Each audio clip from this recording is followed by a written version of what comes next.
Dum dum dum dum dum dum dum dum dum dum dum.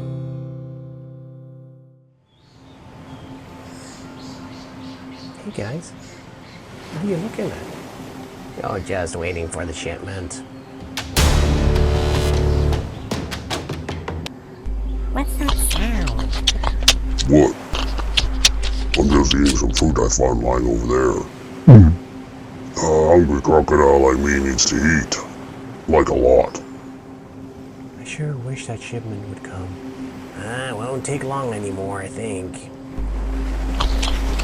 Where'd you get that fruit? Hey, I won it during a race. Hey guys, have you seen the new delivery yet? No, I guess it's delayed. Too bad, I wanted to fight some unfolders. Hey, do you see that there's a lot of fruit missing from our storage? What? Welcome back to Naviri. This is Tidal Blades 2 Rise of the Unfolders, the unboxing. Now that's a long title to actually put in there. In fact, Tidal Blades 2 Rise of the Unfolders is already a long title, so we're just going to call it Tidal Blades 2. And why is it called that? Because a few years ago, before Tidal Blades 2, there was a Tidal Blades 1. This is a very big deluxe box cover with a very impressive world building map on the inside. And despite this being a Euro game, an action selection Euro game, it is also a very thematic adventure game in the sense that there's a lot of world building going on. The original game came with a lore book, which was really cool because it basically described the whole world that Mr. Cunnington had created, and it's just chock full of lore and imagery, stories and events that all take place in this world. And so you could play the Euro game, you can have a lot of fun with it, but it still wasn't an adventure game. Then, a few years later, Tidal Blades Banner Festival came out. And decisively smaller box. It was basically a kind of an economic game or resource game. And very gorgeously produced, once again. But again, a kind of Euro game. So when Tidal Blades 1 was finished as a campaign, Druid City Games came out with the news that they were going to create a dungeon crawler. That's what this game is. Alongside the dungeon crawler, they also created a role-playing game, which of course I had to get, because the more world building, the better adventure you have. Now I got everything. You can see it all spread out here. There's even like some prints on the side. There's some sheets, some extra content, some extra maps, even the insert, because the original box of Tidal Blades 1 was really cool in that it had like this gorgeous insert. And now I know you're not buying a game for the insert, but still, like, and by the way, first game that I ever sleeved, because the sleeves were included as well. But yeah, you can see I had a lot of fun painting the miniatures, even painting the arena, and it was just chock full of stuff, and so of course they had to produce a gorgeous insert.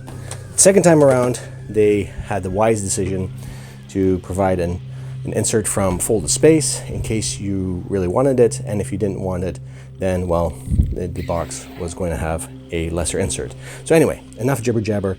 Let's go dig in. I'm going to zoom in here. I'm going to sit down, and we're going to go through all the stuff that comes with Tidal Blades 2, Rise of the Unfolders.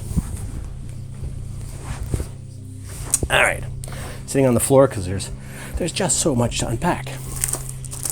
So I'm just going to go through the very small stuff, and then we're going to get into the really juicy big box. I'll put timestamps. Sorry for this noise. Timestamps in the description below, so you can jump to the portion that you're more interested in. But these were the extra maps. I think that these maps belong primarily to the role-playing game. So you can actually play out on scenes if you didn't have the actual core book. There's probably a lot of glare here because they're very glossy, but you can see it's quite an impressive. Let me just put it down here. Quite an impressive set of maps. That looks really great, actually. Okay, maps. Some extra tokens. We don't need no stinking tokens because we got miniatures back there, which we're also going to look at. But yeah, gorgeous artwork. The artwork of Mr. Cunnington is in large part what attracted me to this game. These are Mr. Cunnington's artwork. It's beautiful, beautiful, even more beautiful. So beautiful. They're a little bit flimsy. I had hoped that they would be of slightly thicker stock, but you know, they're still gorgeous to look at. Good as a background for the role-playing game. The role-playing game. This is the book that I've been waiting for. Again, the original game had a tome that was the lore book. You can see the difference in thickness, but of course this has no gameplay value. It's just purely descriptive, while this book of course has to have all the gameplay value. So I'm just gonna go through here very quickly because 415 pages, that's a lot to go through, but you can see getting started, character creation, playing the game, the setting, characters and creatures and characters, running the game, adventures, and back matter. I was thinking that said black matter. It's like, whoa, dark matter is in here. Cool, man. Getting started. The paper feels silky. It's nice. The design, very clear, very in line with the previous Tidal Blades products. Illustrations, not too many here just yet. An occasional illustration. Let me go a little bit faster through this. Oof. It's a lot of text. I think the system, if I'm not mistaken, is based on, is it 5e? No. Monte Cook, the Cypher system. Here you go. Cypher system. Whew, thank goodness for that, because 5e is kind of done. But, yeah. Oh, I like these kind of diagrams. Big fan. They add a lot. Ooh, look at this. Watercrafts. Nice. Playing the game. So we are down now to page 140. Here you learn how to play the game.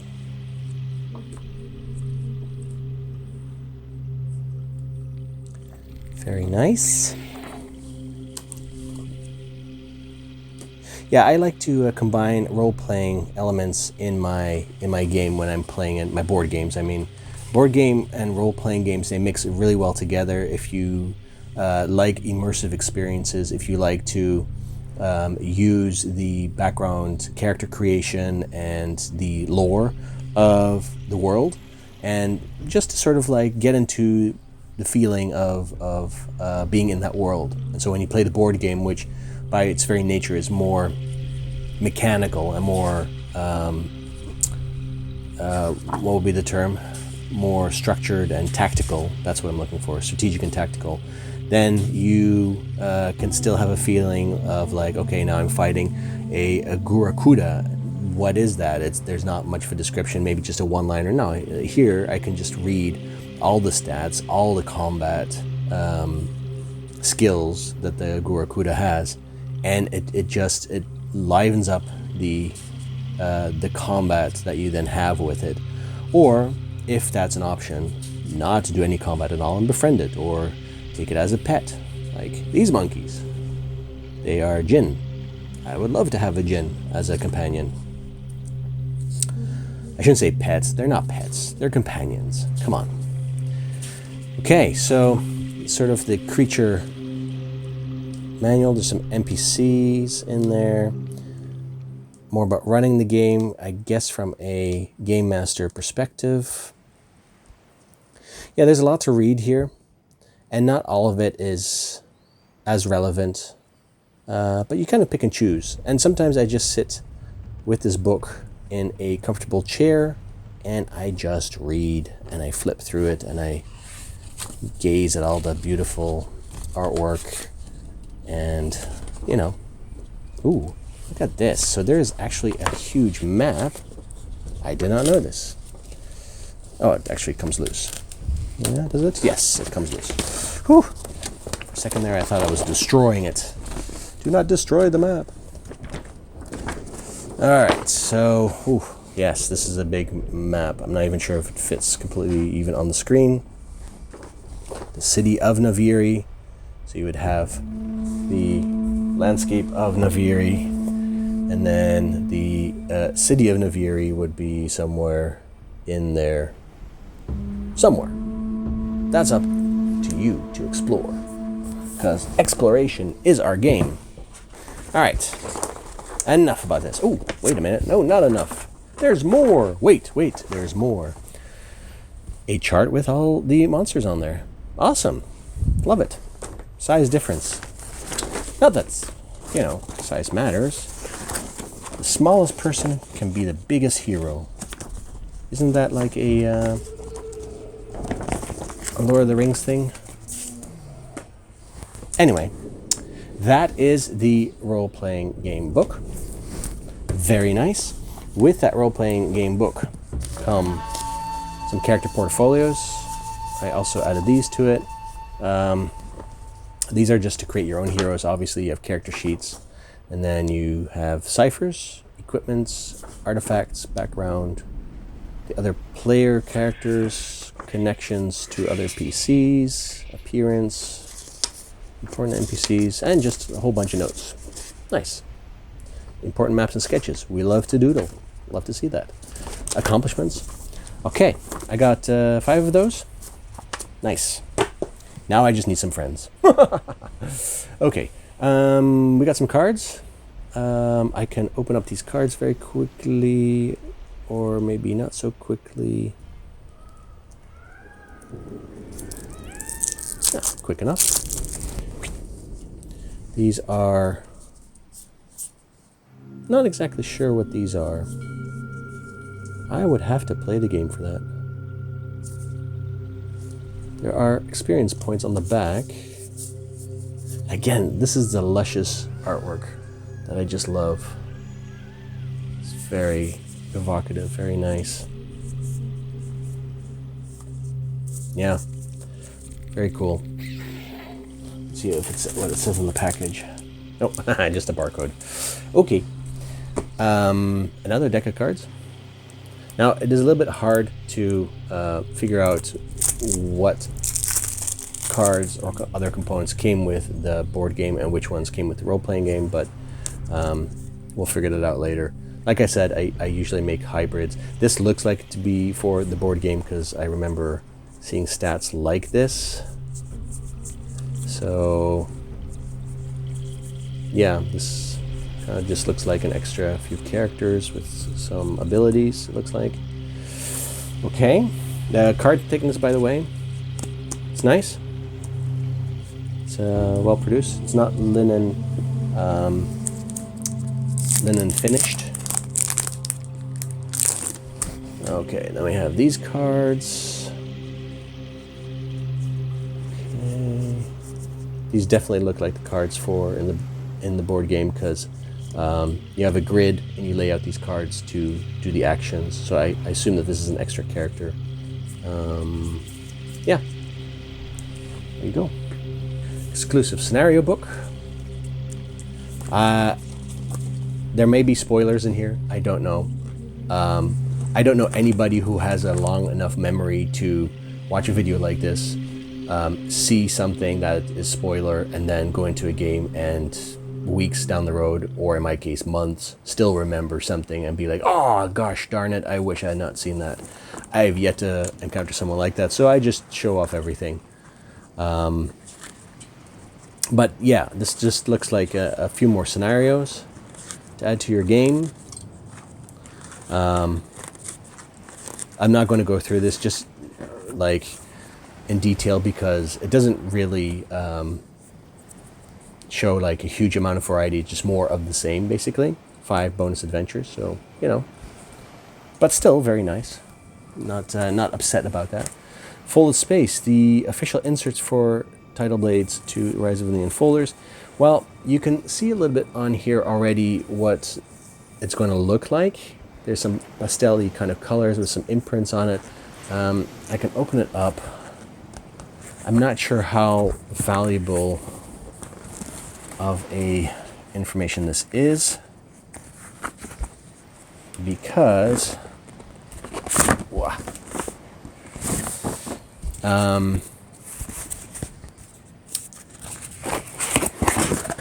yeah, it's just, you know, it's just sheets after sheet that you have to basically put together. You see instructions. I've done these before. They're very easy to put together. They're very durable, and they're made of this foam board material. I like that they actually also kept it blue on the inside. Often if it's just gray or black is also okay, but like gray is just kind of meh. But yeah, you can see like there's some illustrations on here. You punch them out. Yeah, they punch out really easily. My memory serves me correct. They also are put together really easily. Just follow the instructions, and you're on your way to having a gorgeous insert. Now, I don't know if all the content will fit in there. I really can't tell. Sometimes people say go online or on a Discord and they say, well, you know, I had an expansion and it didn't fit in there. That's always, of course, possible. Not sure about this one, but we'll see. Yeah, I might not even use the tray for the Standees because miniatures. And talking about, let's have a look. The miniature set. Dum dum dum.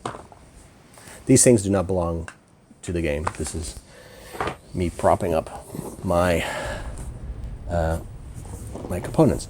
Okay, nice little gloss finish there. What did they call it? Spot UV or something? Okay. Let's see what the miniatures look like.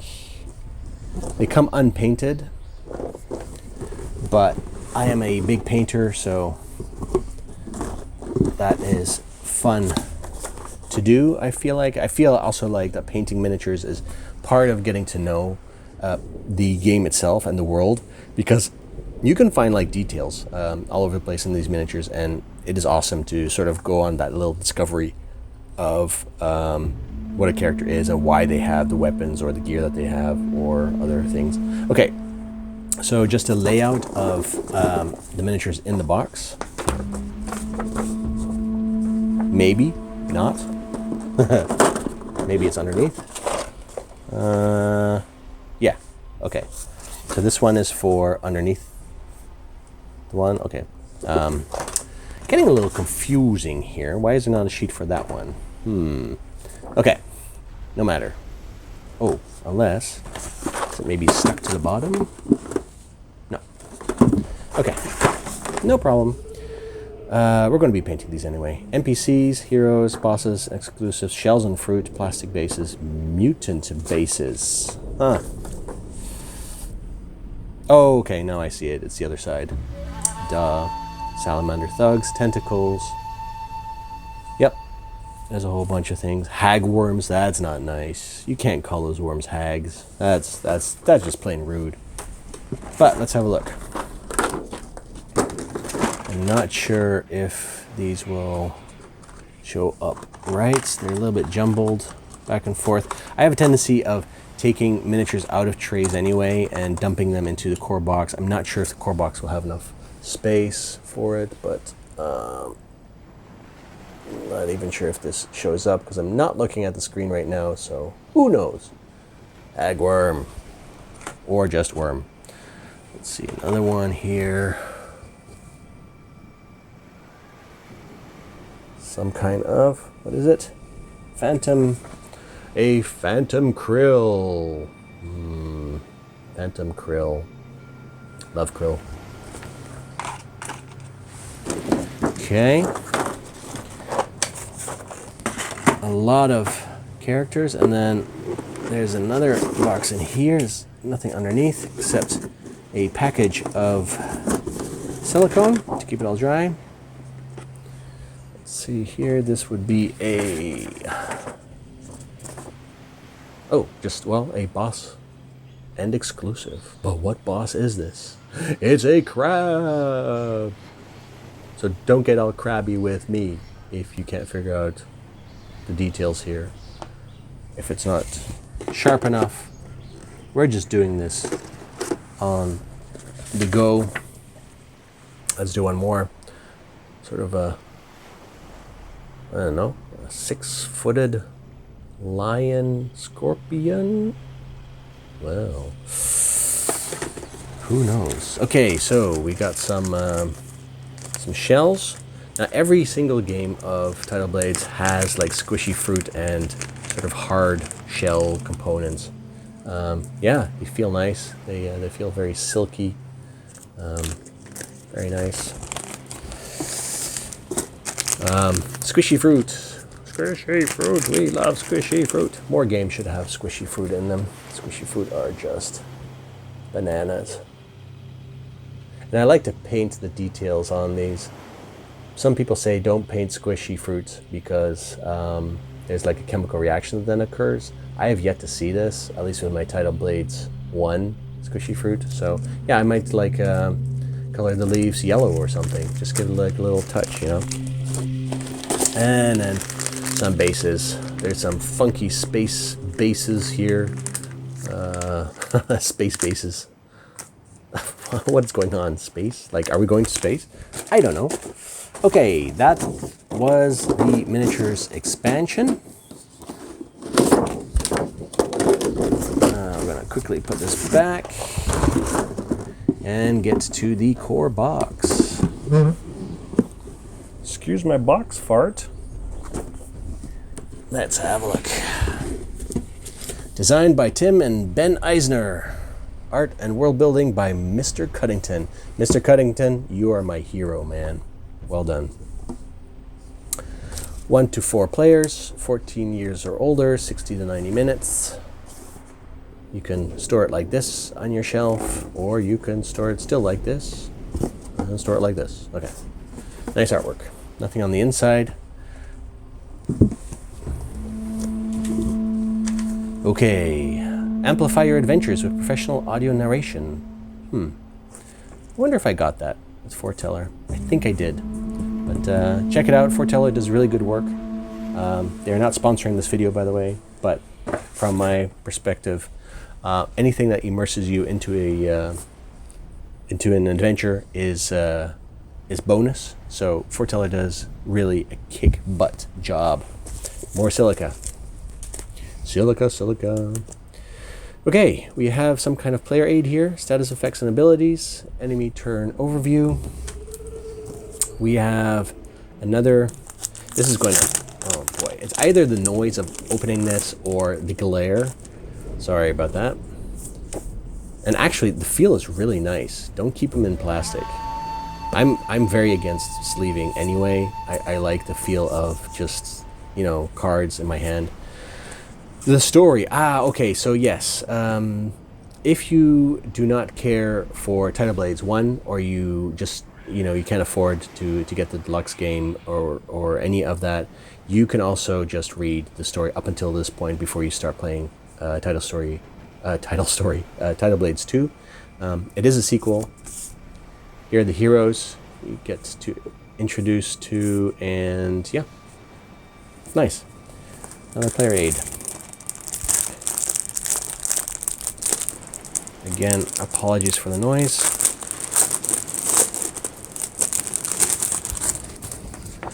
Okay, player sheets for in the board game.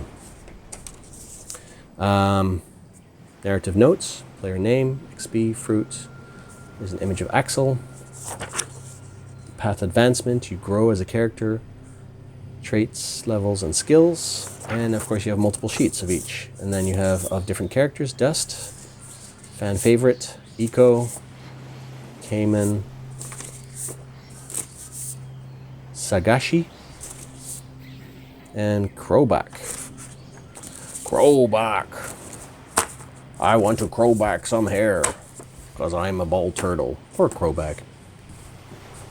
No hair shaming. Place underneath map book C to level with map books A and B. Ah, okay. So you have map books in here, several, and so this is to level the playing field, no pun intended. Very, very well thought out. Got some sheets here. Oh, and talking about map books, here are the map books. So,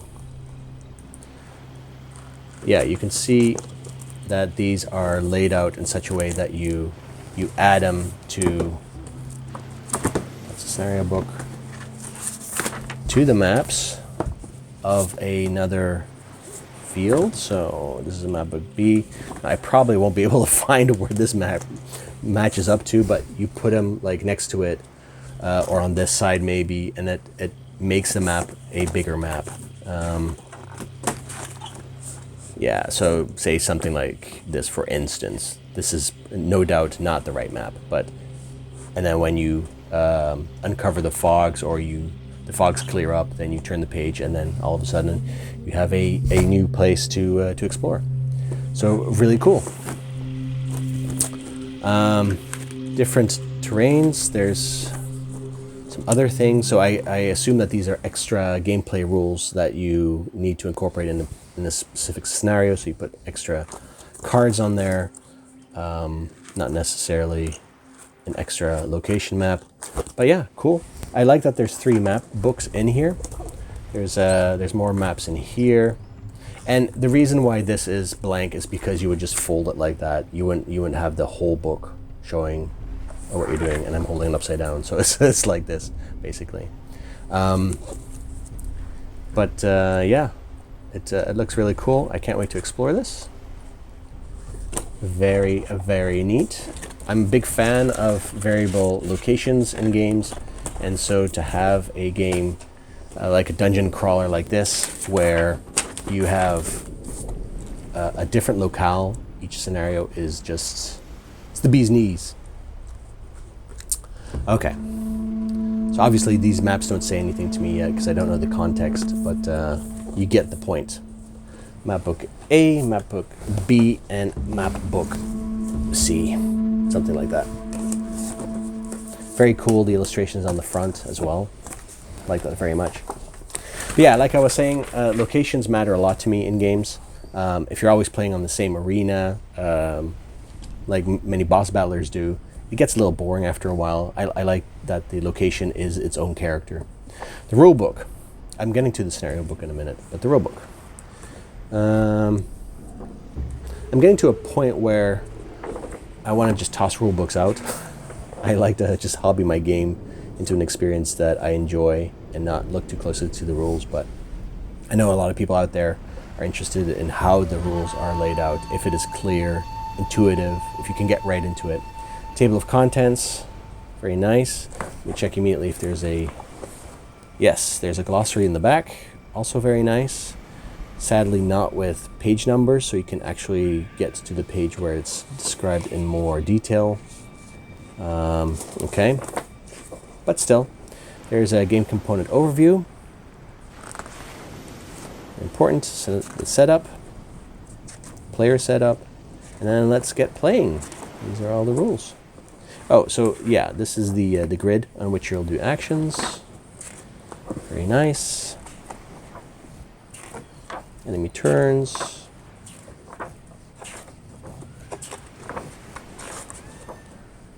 Oh, I saw a solo mode. Solo mode. Although really any dungeon crawler you can play solo, in my opinion. The scenario book. Okay. How to set up each scenario with text. Very nice. Again, this is spoiler territory, but who's going to remember this as I'm flipping through this? Oh, I saw the Fury Isles. Oh my goodness. Everything is spoiled. I'm evil. But you can see there's a ton in here. There's like, I saw scenario 18. There you go. Okay, so 18 scenarios, I guess. Let me check it on the front again. Oh, there's no index here. But yeah, if you go by the numbers, then 18 with an epilogue. That's your adventure. It's getting to a point where more and more scenario games are making smaller campaigns because that is the way that we do things. The tokens. Oh, I really wish I had brought a knife to this game. Well, not to this game, but to the unboxing. But I'm doing things au naturel. There you go. Standees. They are pretty, these standees. I will give them that. If you only had the standees and not the miniatures, you're still in for a treat. I like acrylic standees, generally speaking, more than the cardboard ones, but you know, I'll take them. The boards for each player, a variety of tokens. Very nice. You can see there's even tokens for the squishy fruit and the shells. But maybe they serve a different purpose in the game. Maybe they're not there to act as actual fruit and shells, but they're for some other purpose. The characters. And then, of course, the characters and standee form. Initiative track. A lot of people rave about the initiative track. It's a good way of determining the combat initiative. We got there. We have baggies. This will not fit my hand. Why do we still have bags that don't fit my hand? I feel like I'm a crab. Still, they will serve their purpose. Tokens. Wooden tokens. More tokens. Nice dice. Let's do our first roll of the day. I say crit. Hey, there actually is a crit. Yahoo! Okie dokie. More dice. Wow, these are actually really nice dice. I will admit, look at those shiny baubles. Whoa. Yes, must roll them too. Some crit. A secret envelope. I will not spoil this. I'm sorry, but that goes too far. I will peek in it though a little bit. Ooh. Oh, secrets. More tokens. Standee bases. More dice. Shiny dice. Sorry, I gotta unwrap dice each time I see them. I'm such a dice fanatic. Look at those. They just look like liquid gold and a gem. Nice. I do have to say, Tidal Blades 1 also had like a really good set of dice. But that was also a dice placement game, sort of. This envelope does not say do not open, so I am going to have a quick look in it. Okay, let's see what this is. Stellar team player system power. I know. Should we open this? I feel like when it's in the envelope, it's kind of just leave them in the envelope, even if there's no question mark on it. Nice dual layer boards. Really small, smaller than my hand, but they will no doubt serve their purpose. Place a card in here. This may be for the enemies to track how many health points they have. Player boards. So the board down here, the player board, if I can quickly take that out. Whoop. You slot in here. Not that it really matters, but yeah, you slot it in here. You put your tokens, these on the various abilities that you have. Your shell shields, they go in here. Extra powers that I assume you level up in. But yeah, This is the standard player board. Sorry, I just knocked the camera. The standard player board where you put your cards down, and each time when you have like a full row or a full column, you clear them out, but you get to do all the abilities on those cards. And if you don't have any cards on there, then the standard ability is printed on the board itself, and then you can just do that instead.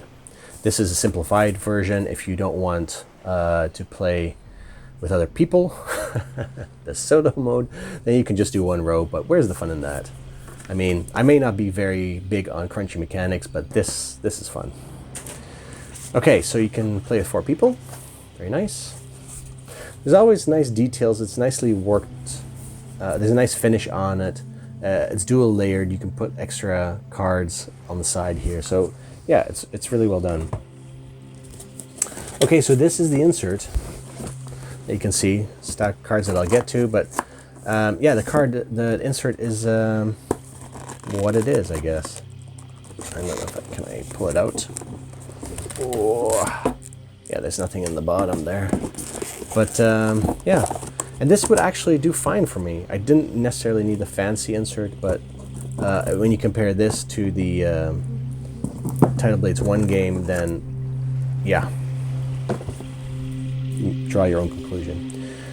These cards, I won't open them because they all kind of look like this. They're just single stat ability cards that you put onto the board, and then you make like combos, and those are the actions that you do on turn.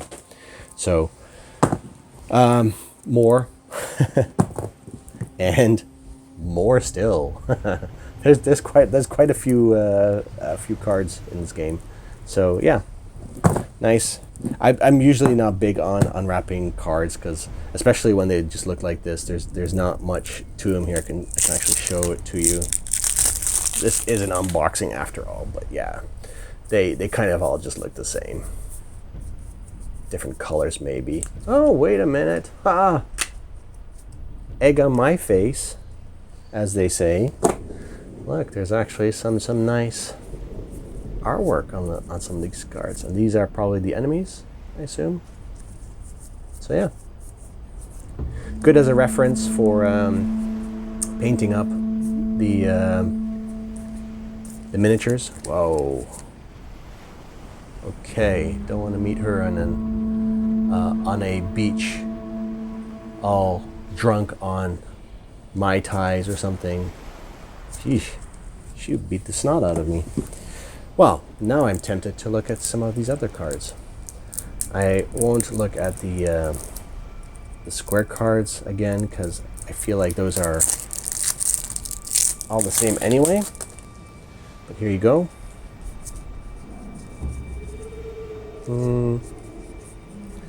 Not exactly 100% sure what these are. When I say 100%, I mean 0%. Encounter cards. Okay, so there's some encounter cards in here. I do like event cards that show you like a choice that you can have. Difficulty modifiers. Easy, please. I'm such a wimp. I like playing my games on easy because that way I get to the story. I get through the campaign. I don't play for difficulty, if that wasn't clear already. I play for immersion. The Path of Flow, start from scratch. What are these? These I don't know. I see various cards for dust. Yeah, for the other characters. I guess these are character paths that you can take. Yeah, let me see. Yeah, I guess we'll have to see. But there you go. Spawn card. And that was it. That is the unboxing of Tidal Blades 2, Rise of the Unfolders. Dungeon crawler on a beach. All you need is some rum. Or, as I always say, keep exploring. No.